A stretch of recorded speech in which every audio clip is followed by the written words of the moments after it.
성경은 곳곳에서 예수님이 다시 오실 것을 약속해 주고 있습니다. 찾아보았더니, 성경을 공부하는 사람들이 찾아보았더니 어제 이렇게 말씀드렸지요. 신약 성경에만 예수님의 재림을 약속한 것이 약 300곳이 된다는 말씀을 드렸어요. 성경에 한 줄만 기록되어져도 귀한 말씀이고요, 우리가 꼭 믿어야 될 말씀인데, 무려 신약 성경에만 300번씩 예수의 재림이 약속되어 있다는 것을 생각할 때, 이것은 우리가 얼마나 명심하고 기억하고 다짐해야 될 그런 귀한 사실인가를 실감나게 합니다. 25절에 한 번씩 예수의 재림이 약속되어 있다는 그런 말씀이고요. 성경을 공부하는 사람들이 연구했어요. 신구약 성경에 약 3,000번 정도 예수의 재림이 설명되어져 있다, 그런 말씀입니다. 자, 어저께 그 많은 말씀 속에서 한 3곳만 찾아봤는데, 예수의 재림을 말씀하는 곳 3곳만 살폈었는데, 오늘 본문은 이렇게 말씀합니다. 예수님의 재림하심, 하늘로 올라가신 그대로 오신다는 것이고요. 그렇다고 할 때 예수의 재림은 초림의 예수와는 분명 다릅니다. 초림의 예수는 우리의 구원주로 오시는 예수였고요, 재림의 예수는 영광스러운 모습으로 우리에게 오시는 그런 모습입니다. 자, 보십시오. 베드로후서 어제 살폈던 말씀이에요. 베드로후서 3장 10절에 예수님이 재림하실 때 도둑같이 오신다고 그랬어요. 도둑같이. 이 말의 의미를 설명했습니다. 도둑같이 오신다는 말은 언제 오실는지는 알 수 없지만, 그러나 언제 오시는지는 알 수 없지만 오시는 그 모습은 모든 사람들이 다 알게 영광스럽게 오신다는 것을 기억하시고요. 자, 이제 생각해 봅니다. 예수님이 왜 이 세상에 다시 오시는가? 초림의 예수는 구원주로 오신 겁니다. 재림의 예수는 심판주로 오시는 겁니다. 다릅니다. 심판주로 오신다는 이 말씀이 뭔가? 그것은요, 선과 악을 구분시키는 것이고요, 오른편에 설 자와 왼편에 설 자를 나누시는 거고요, 구원 얻을 자와 구원 얻지 못할 자를 나누시는 것이고요, 심판의 주로 오시는 예수는 우리에게 행한 대로 갚아주시는 그런 분입니다. 여러분, 우리는 행한 대로 갚아주시는 그분을 기다리는 이들입니다.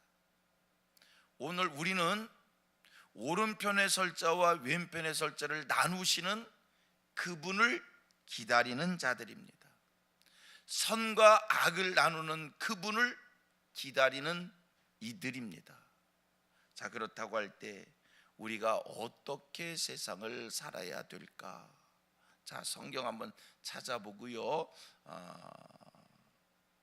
페이지로 설명한 페이지 28페이지 마태복음 16장 27절입니다. 페이지로 제 성경책을 기준한 겁니다. 28페이지 마태복음 16장 27절 보세요. 자, 보십니다. 인자가 아버지의 영광으로 그 천사들과 함께 오리니 다같이 그때에 각 사람이 행한 대로 갚으리라. 또 한 것을 봅니다. 이번엔 페이지 334면 데살로니가 후서 1장 7절과 8절, 334면쯤 보십시오.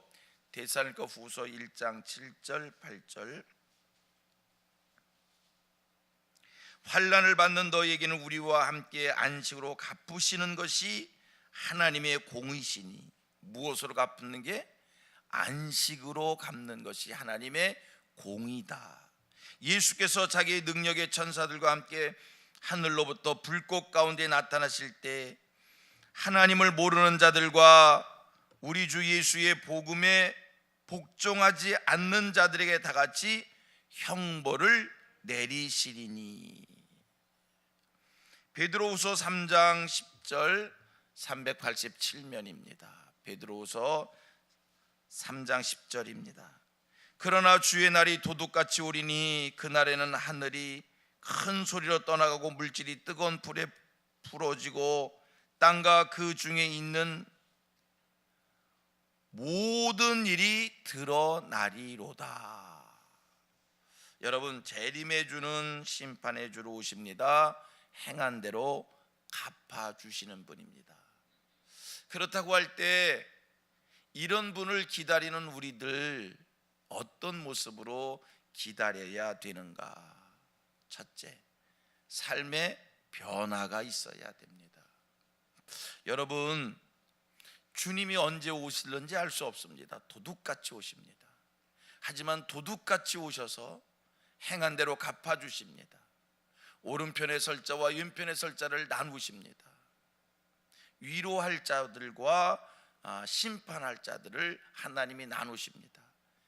그때 우리가 부끄럽지 않게 주님을 영접하기 위해서는 우리의 삶이 주님을 만나기에 부끄러움이 없는 삶으로 경건과 거룩과 충성됨과 하나님 앞에 상 받을 만한 삶의 모습으로 날마다 새로워져 가야 할 줄로 믿습니다. 주님의 재림을 기다린다고 하면서 오늘 내 마음대로 살다가 주님 앞에 어떤 모습으로 설는지 알 수 없습니다. 요즘에 교회들마다 목사님들마다 이 얘기를 하지요. 지금이 마지막 때라고요. 교회가 이런 말 안 하는 교회 없어요. 지금은 마지막 때다, 말세이다, 역사의 마지막 때다, 이런 얘기들을 교회들이 해요. 왜 하는 걸까? 공연히 성도들에게 위기감을 조성해서 순종을 시키고 헌금을 하게 하고, 속된 표현으로 길들이기 하기 위해서 그렇게 하는 건가? 그런 게 아니라 지금 마지막 때 주님 맞을 준비해야 된다, 주님 앞에 부끄럼 없이 서야 된다, 그 말씀하는 겁니다. 여러분, 우리가 정말 주님의 재림을 기다리는 사람들이라면, 주님의 재림이 임박했다라고 하는 것을 느끼고 있는 사람들이라면, 우리의 행실이 날마다 성경적 삶으로 이렇게 변하기를, 바뀌기를 소원하는, 이 거룩함으로 채워지고 순종으로 채워지고 청결한 삶으로 채워지는 이런 삶의 실천자들 되기를 원합니다. 두 번째, 예수의 재림을 기다리는 자들은 두 번째입니다. 열심히 전도하는 삶을 살아야 합니다. 여러분, 우리는 다 주 안에 있는 자들이고요. 믿기는, 여러분 다 그런 믿음이 있을 거예요. 주님이 이 세상 오시면 공의로우신 하나님으로부터 다 상받을 믿음이 있고 면류관을 쓸 믿음이 있는 하늘 백성들 될 줄로 믿습니다. 백성들인 줄 믿습니다. 또 한 가지, 우리 마음속에 신앙이 있기에 우리 마음속에 주님 빨리 오셔서 이 세상 나라 끝내주시고 이 나라가 우리 주와 그 그리스도의 나라 되게 해 주옵소서. 왜? 그 나라가 이루어지기만 하면 여러분 얼마나 감사합니까? 눈물과 사망과 애통과 곡하는 것과 아픔이 없고 사자와 소가 함께 뒹굴고 독사구리에 손을 넣어도 물지 않고 생각만 해도 너무 좋지 않습니까? 이렇게 좋은 세상, 그 세상에서 빨리 살고 싶기에 주님 빨리 오시기를 소망합니다. 맞지요? 오늘 주님 오시면 큰일 날실 분이 계십니까? 아니잖아요. 하나도 아쉬운 것 없잖아요. 주님이 오시면 이 질병도 해결될 테고 물질의 문제도 해결될 테고, 주님 오시면 다 그야말로 천국이 이루어질 텐데 싫은 분 계셔요? 빨리 오셨으면 좋겠어요. 정말 빨리 오셔서 만날 사람들 다시 만나고 모든 것 다 회복되어지고 그랬으면 좋겠어요. 그런데 그렇다면 이런 주님이 오시기를 소원한다면 여러분 열심히 전도하셔야 합니다. 왜냐하면 마태복음 24장 14절에 우리 주님 분명히 얘기합니다. 천국 복음이 모든 민족에게 전파되어야, 복음이 땅끝까지 전해져야, 그제서야 우리 주님 오신다고 성경에 약속했기에, 여러분 주님이 빨리 오셔서 하나님의 나라 이루어 주시기를 소원하기에 우리는 열심히 전도하고 선교하는 일에 힘을 다 쏟아야 될 줄 믿습니다. 그 다음 세 번째입니다. 주님의 재림을 기다리는 자는 어떠해야 되는가? 그 다음에 세 번째는 기도여야 합니다. 아멘. 주 예수여 오시옵소서. 분명한 것, 이 땅에 예수님이 다시 오신다는 것은 하나님이 정하신 뜻입니다. 불변의 뜻입니다. 여러분, 하나님이 정하신 뜻은 하나님의 뜻대로 됩니다. 말씀하시고 말씀대로 이루신 하나님, 하나님이 말씀하신 것은 우리 하나님, 당신께서 말씀한 대로 모든 것을 기필코 이루시고야 말 겁니다. 자 보세요. 그런데 하나님이 이미 뜻을 정하셨어요. 이 땅에 예수를 보내시기로. 그러므로 예수님은 이 세상에 반드시 오실 것입니다. 성경에 모든 말씀들이 다 이루어졌는데, 예수에 관한 예언의 모든 말씀이 다 이루어졌는데 아직 이루어지지 않은 한 가지는 예수님이 다시 세상에 오신다는 것만 안 이루어졌지, 예수에 관한 모든 것은 성경에 기록된 대로 다 이미 이루어졌습니다. 아직 이루어지지 않은 한 가지, 예수의 다시 오심도 하나님의 뜻대로 예수님 이 세상에 오실 겁니다. 그런데 여러분, 하나님이 정하신 뜻도, 하나님이 계획하신 것도 그것이 이루어지려면 기도를 통해서 이루어진다는 겁니다. 자, 한번 같이 고백합니다. 하나님이 정하신 뜻도 기도를 통해서 이루어진다. 하나님이 우리에게 이렇게 해주시겠다, 이런 복을 약속했어요. 그거 하나님이 약속했다고 그냥 시간 지나면 되는 게 아니라 우리의 기도의 분량이 채워져야 하나님이 약속하신 것도 이루어 주시는 거예요. 그러므로 여러분, 날마다 기도의 분량을 채우십시오. 기도의 분량을 채우셔야 된다니까. 자, 제가 왜 이런 설명을 드리냐면, 보세요. 요엘서의 말씀을 보면 하나님께서 요엘 선지를 통해서 약속의 말씀을 주신 것이 있어요. 뭐냐면 마지막 때에 하나님의 신을 만민에게 부어주리라, 내 영을 만민에게 부어주리라. 그래서 자녀들이 장래 일을 말하고, 늙은이는 꿈을 꾸고, 젊은이는 이상을 볼 것이다. 내가 마지막 때에 내 영을 만민에게 부어주리라. 이 약속의 말씀, 그 약속의 말씀대로 하나님께서 만민에게 하나님의 영을 부어주셔서 자녀들이 장래 일을 말하고, 늙은이가 꿈을 꾸고, 젊은이가 이상을 보는 이 귀한 하나님의 약속이 이루어졌는데, 보세요.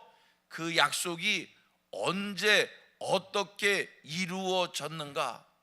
사도행전 1장과 2장 말씀을 보니까 제자들이 마가의 다락방에 모여서 열심히 기도할 때, 오로지 기도에 힘쓸 때, 전혀 기도에 힘쓸 때 하나님이 요엘 선지에게 약속한 말씀이 이루어졌다는 거예요.